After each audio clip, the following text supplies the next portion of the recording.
如何在独立站的右下角添加一个实时聊天的工具，让客户可以轻松的联系我们？那我们今天通过这个正在制作的手表站给大家录一期教程。首先呢，进入独立站的后台，进入左侧菜单插件，添加插件，然后搜索这个插件的名称叫 Chartway， 然后我们立即安装。安装完成之后点启用，然后我们就进入了这个 Chartway 的配置界面。那首先呢，要注册一个账号，输入你的邮箱，然后进入这个页面，我们继续做基础配置。首先我们输入对外显示的名称，输入一个密码，然后直接点下面的开始，然后接下来我们继续做基础的配置，包括这个插件的主色调，还有 logo 的样式，还有下面的一些文案，这些都可以修改。那我们直接用默认，点 next。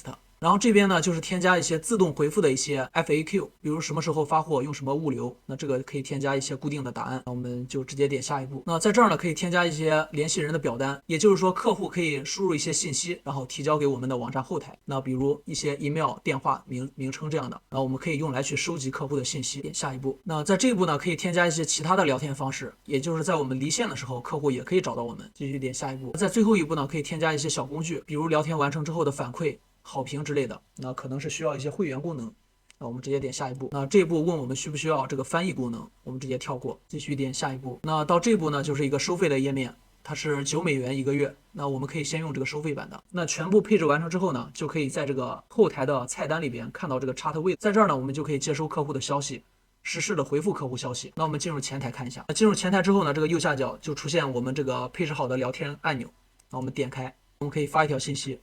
那这个时候回到后台之后，我们就可以收到这条信息。用这个工具呢，就可以实现一个跟客户及时聊天的功能。那这个独立站呢，是给客户做的一个手表独立站。那主营的产品呢，就是一些广东的手表。那为了给客户更好的展示，更方便的支付，那就做了这样的独立站，可以非常容易的扩大销量。那如果你也想做这样的独立站，或者想卖这样的产品，或者想把自己的产品出口海外，那欢迎和我交流。